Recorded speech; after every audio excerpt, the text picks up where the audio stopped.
Okay, so I guess we can get started. Hello, everyone. My name is Vani Sharma, and I'm your 2019-2020 International United Miss Indiana Preteen. Happy Friday. I hope everyone is having a great day and is safe and healthy. Today, I'm going to be going live with Jessica Hopper. Jessica is actually one of my very first pageant judges, and so I'm really grateful for all that she's done for me, and she's very uplifting, and she's also an advocate for safe homes for children, and so she works a lot with like foster care and really creating that impact in your community. Live with you today. Can you just tell me a little bit about yourself so that others can know a little bit more about you? Yeah, absolutely. So I am the 2019 Miss Indiana World America. So Miss World does a lot with platforms and what's important. It's called Beauty with a Purpose, which is kind of what we do all around, like what Vani does and a lot of title holders. We try to use beauty with a purpose is sharing your message and what you're passionate about. That's what truly makes you beautiful, because we're making the world and our communities a better place based off of what we do. And so my personal beauty with a purpose is creating safe homes for children, specifically safe homes for children in foster care. So that kind of developed within the last 4 years into a brand and is turning into a not-for-profit this year. So that's really great to get that up and started. Bonnie asked for me to share just a little bit. We were kind of talking earlier, so I'm actually a financial advisor, but I'm also a personal trainer, and then I'm also a pageant coach, as Vani alluded to already. So that's kind of just a little bit about me in that area.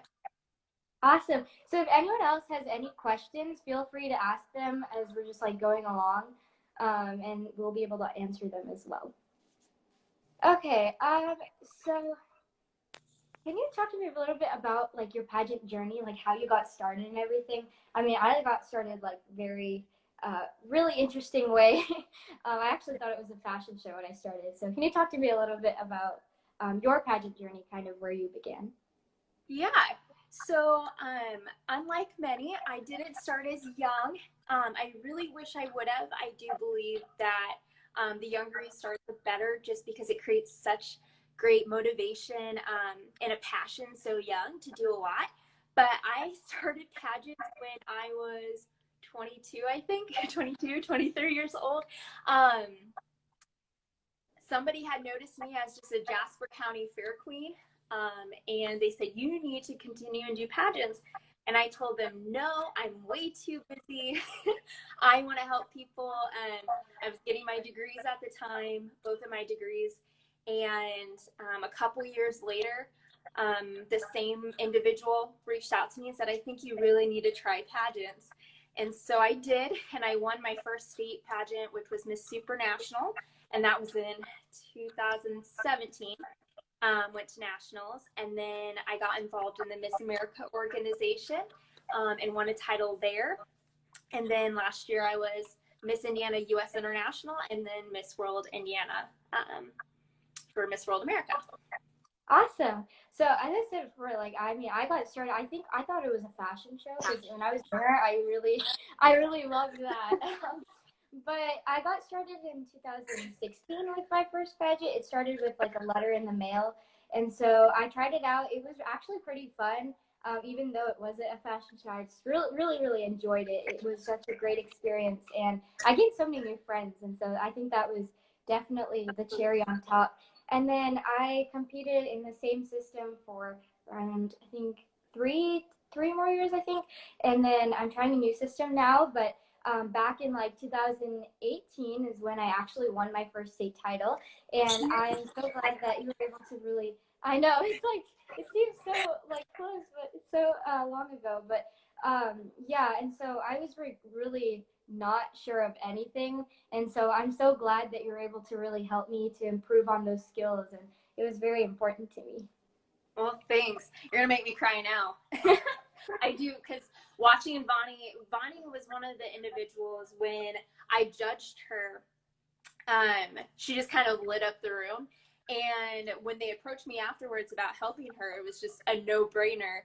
So we worked a long time, and I think, Bonnie, you're a really good example that if you want something, you already had the heart for it, but I mean, I know we started back in January and the pageant was like in September. So you spent months working in every avenue and you saw it pay off. You won, I think she won almost every optional she competed in, which was enough to make me cry, and then won overall. So yeah, I was still so proud of you. I talk about you as an example to my other girls all the time about your heart, your parents, and your family, just cultivating that whole spirit of giving. You guys, you're all wonderful examples for everyone.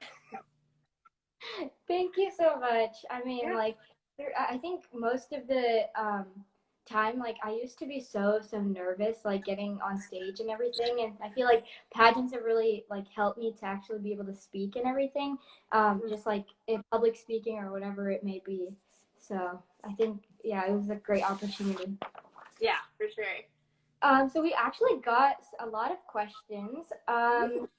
One of the things, I guess, you talked a little bit about foster care, and so kind of like, why do you work in like foster care, and why is it so important to you? So actually, I was a social worker for 3 years, and I just stopped to focus more on a volunteer basis back in August of last year. So I've been a social worker for quite a bit.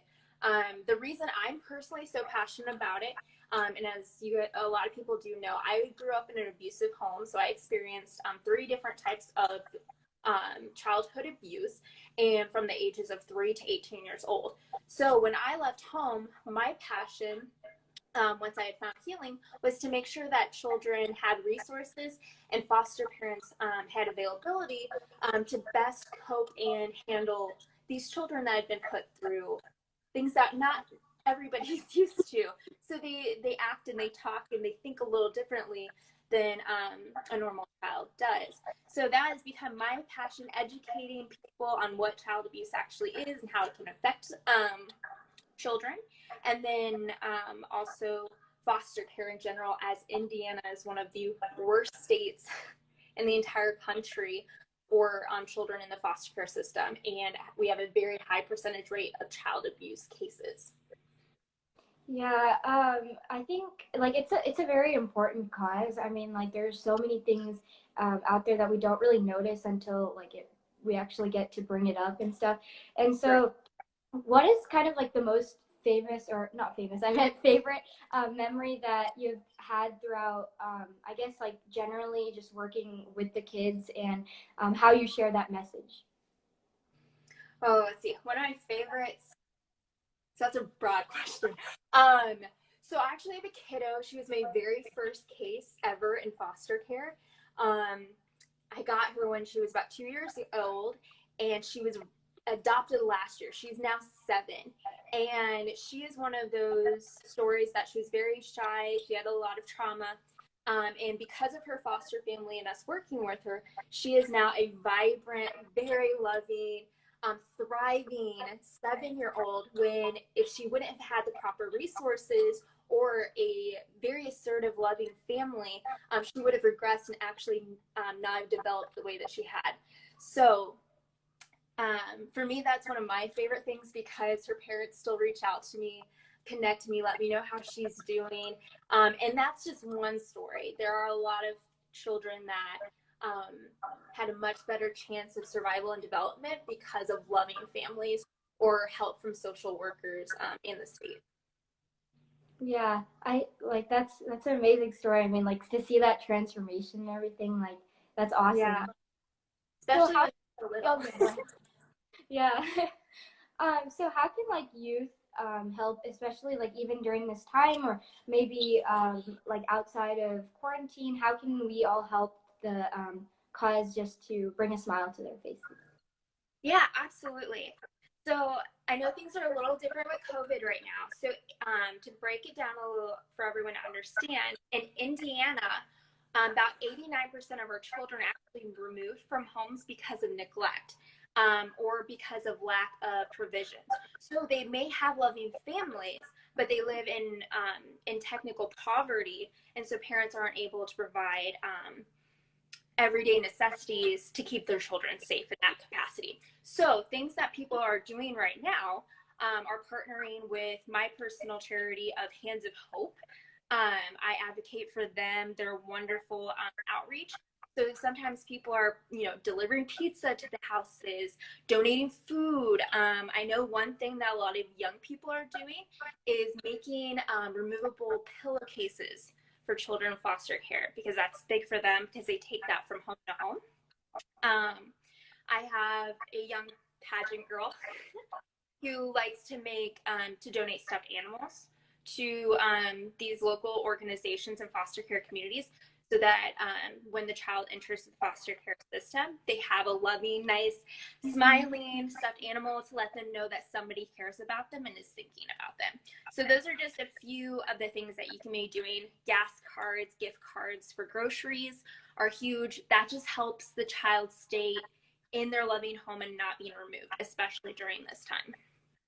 Yeah, I know, like, I've made, for some of the things, like, we made some birthday boxes, or, Yeah. or, like, glitter jars, or something that can just, I guess, brighten their day and, like, make them smile. Because I think it's important to, like, stay motivated, especially during this time. And it's just, I think it's very important. So those are some great ways to really get involved in the community during this Yeah, time. and I love the shakers. I love the shakers. So you can always make shakers. The little girl I was telling you guys about, she had a shaker that Bonnie made for her, and she still uses it. It's on her bedstand, so that brightens her day. But she got that while she was in the foster care system. That's so touching. I love that. That's awesome. Oh, yeah, and we used it in my video for foster care too. So yeah. That was a really good video. I love that episode. It was. I cry almost every time. I sound like I'm always emotional, but when you're changing little kiddos' lives and their futures, I mean, you can't help but be happy, like tears of joy over stuff. Yeah. Okay, so we can move on to some of like the pageant questions that we kind of received. I know that you recently, it was like last year or something, that you recently went for your national competition too, for Miss World America. So how was that? Was that really fun and exciting? Yeah, that was probably the hardest competition I've ever done. You compete in 10 different areas. And so the competition actually kind of starts before you get to nationals. So I was judged on social media campaigning. We did a video for, it's called Beauty with a Purpose, where you talk about your work and your platform. So we submitted a video for that. Bonnie was one of my fake foster children in that, because we couldn't put real foster kids on the camera, because that's illegal. But yeah, that whole experience was life-changing. I feel like every single pageant changes my life for the better. But I went out to Las Vegas for the first time. We held it there. It was nice and glitzy and lots of lights. I met a lot of wonderful young women who were very passionate about things in their own lives as well. I don't know. It was exhausting because of the time difference. But making top 10 there, when I heard my name called into the top 25, or as a Beauty with a Purpose winner, which put me into the top 25, I was relieved. And then I just felt at home there. And so when I was called into the top 10 out of 51 women, I definitely felt like, really, that's cool. And then the fact that people could watch it and it was on Amazon Prime, it just kind of was like, that was so cool. Yeah. It was cool. Yeah, I know that seems like really exciting. I did not know that there was like over 10 phases of competition. Like, that's insane. Yeah, we had, so it's not like optionals like NAM. You actually, like, all of it goes into being like the overall winner. So we had, social media, we had entrepreneur, I have to remember all, we had fitness challenge. So I competed in a fitness challenge before then. We had fitness runway. So we had formal wear runway. Then we had formal wear, so like evening gown. We had on-stage question, platform speech. Then we had interview. I'm trying to think what else. think that might be it. Yeah, there was a lot of them. That's a lot. Yeah, Beauty with a Purpose. Yeah, there was a lot of them. So, oh, talent too. Yeah. Oh, what was your favorite part of, I guess, the whole overall experience? Fitness runway, because I've never seen a pageant. Well, I've never been in a pageant that had where they give you athletic wear, so I've never tried it on before. So the top 25 are thrown athletic wear. You quickly get changed and you go right back on stage for a fitness routine that we learned in like 5 minutes, in front of a live audience, and you're being televised to seeing like the teleprompters everywhere. So that was probably the coolest, most fun aspect of the competition, just because it was different, and I've never done fitness runway before. That's cool. So we actually got a question put up. Okay, it says, how do you help young girls overcome stage fright when they first go on the stage for a pageant? That's a good question.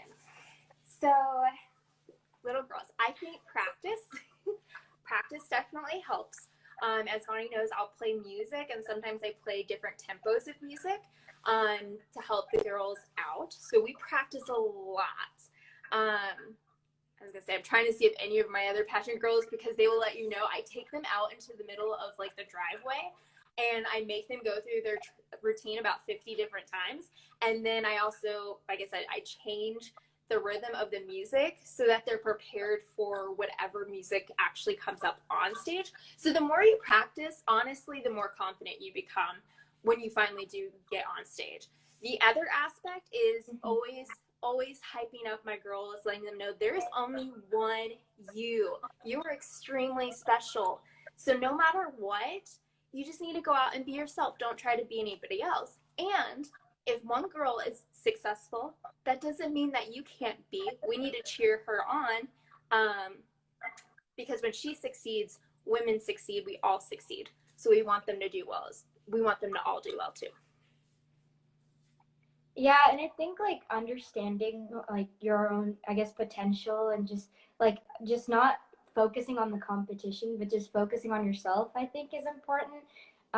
I think like, I mean, when I first went into the pageant, I was like so overwhelmed by so many like girls, but once I finally got to just know that I was enough, like my own unique self is just enough. Yeah, and so I think that was definitely a big point of how I just overcame stage fright. Yeah. No, yeah, every girl has something unique and special to bring, and we want to celebrate that. We got another question. It says, what keeps you pumped before any question or competition? What keeps you pumped? Two things.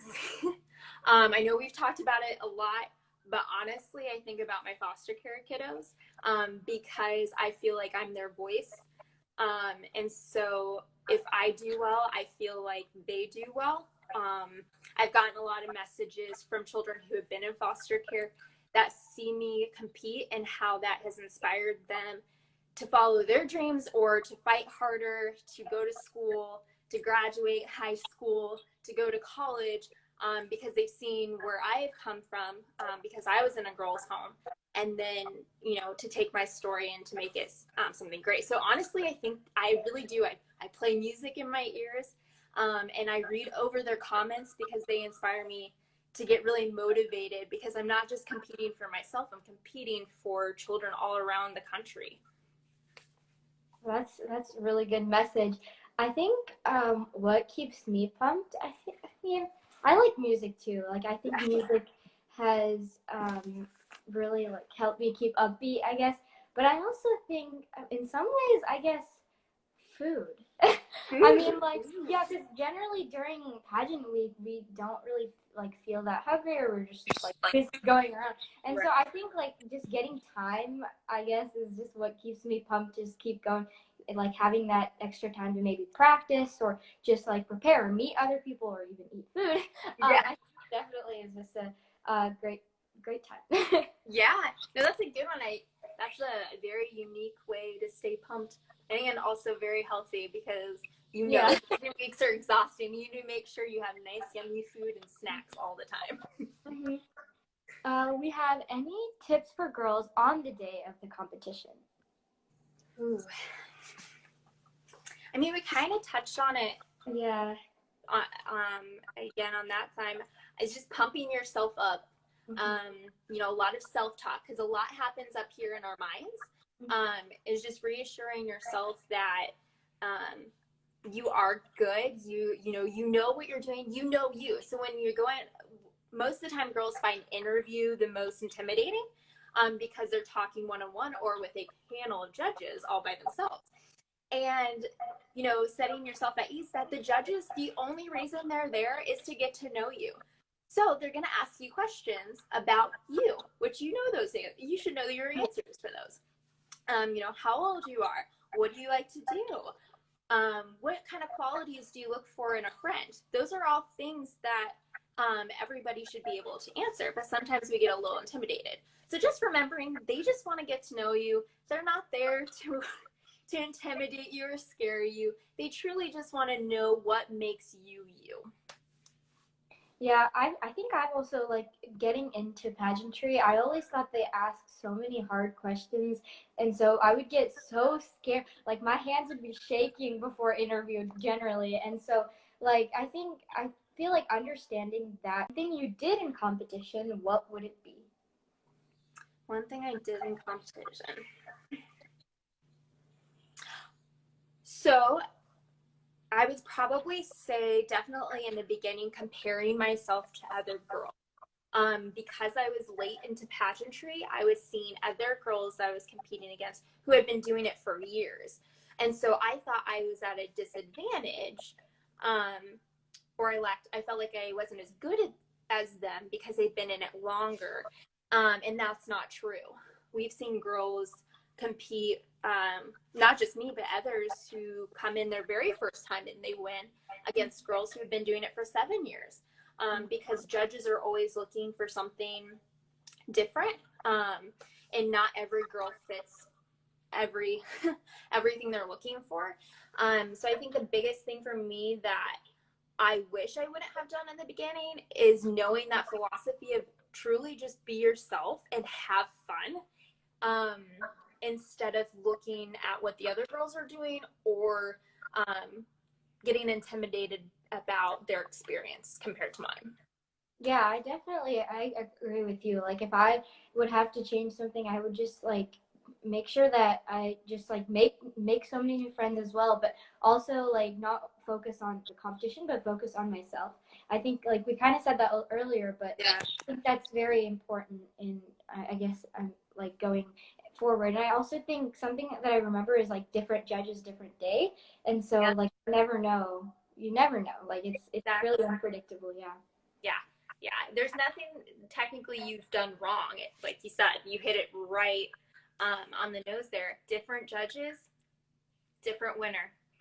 Just, you never know. So just put your best foot forward, be yourself, and especially have fun because you meet so many great people. Sure. Yeah, I know like we have like a group chat for like almost like everyone before we actually go into the competition, and so I think that's really fun in getting to know them before. And so I think like the most important thing I guess is just I guess as you said, like making new friends, just like having fun. I feel like sometimes in the competition we forget that it's, just time to like not only prepare but also just to have a great time during the week. Absolutely. Like I said, when you pump up your sister queens, because you like to be encouraged too. Trust me, every single girl who's in that competition wants to be encouraged and wants a friendly face to talk to while she's there. Yeah. All right, let's see. Um,